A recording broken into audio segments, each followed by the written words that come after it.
It was a cold Thursday morning in rural Nebraska. The kind where the wind slices through your coat and the frost clings to everything it touches. John Miller, a 52-year-old farmer and retired Army vet, was doing his usual rounds at the local supply store. As he stepped out with a sack of grain, something caught his eye in the dim back corner of the barn. He squinted. There, crouched beside a metal feed bin, was a woman. A young woman. Eating. Not food. Not even discarded groceries. She was scooping up animal feed, raw, dusty cornmeal pellets, and stuffing them into her mouth with trembling hands. John's first instinct was shock. Then disbelief. Then concern. She was thin, frail, with eyes too big for her face and clothes that clung like worn-out rags. Her coat was barely enough to keep off the chill. Around her, a few pigeons pecked at spilled feed. But she wasn't shooing them away. She wasn't even aware of them. John stepped forward gently. "Hey, ma'am, are you all right?" Startled, she jerked back, nearly falling into the bin. I am sorry," she stammered. "I was just hungry." There was no drama in her voice. Just resignation. That's what pierced his heart the most. She wasn't stealing. She was surviving.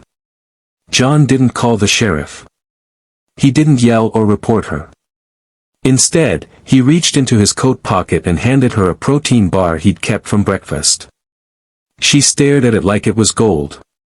"Come on," he said. "Let's get you a real meal." The girl, whose name was Grace, hesitated. "You don't have to do this." But John didn't say another word. He just walked toward his truck and left the door open. Back at his small home on the edge of town, John made her soup, poured her hot tea, and laid out a blanket by the fireplace. Grace ate slowly, like someone who had learned to stretch meals days apart. As she ate, she finally spoke. "I used to be a teacher in Ohio. Lost my job during the pandemic. My mom died last year. No family. I tried shelters, but they're full. I walked for days to get here, hoping for work, anything." John listened, every word sinking in like weights tied to his heart. The next morning, John drove Grace into town, determined to find her help.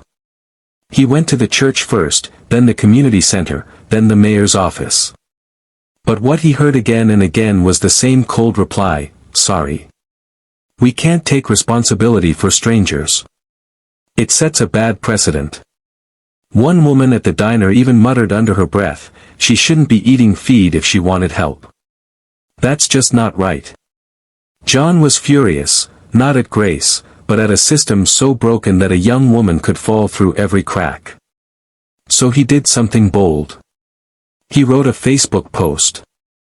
Just a few lines, along with a photo he'd taken, with her permission, of Grace wrapped in a blanket, smiling timidly. "Her name is Grace. She used to teach your kids. Yesterday, I found her eating animal feed. Because we failed her. Not just a system. Us.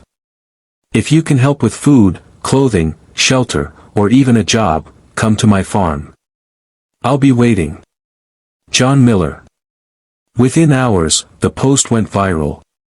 Hundreds of shares. Then thousands. People from all over Nebraska, then across the country, started reaching out. One family offered to pay for a motel stay. A local mechanic offered her a job answering phones. A retired nurse drove 3 hours just to drop off warm clothes and toiletries. A woman from Kentucky mailed her a pair of boots with a handwritten note that read, "You matter. Don't give up." But the moment that broke Grace completely. A classroom of 5th graders from her old school in Ohio sent her a care package filled with handmade cards saying, "We miss you, Ms. Grace." She wept like a child in John's living room that night, clutching the drawings with shaking hands. Today, Grace lives in a small cottage on John's property. She teaches part-time at the local school and volunteers on weekends.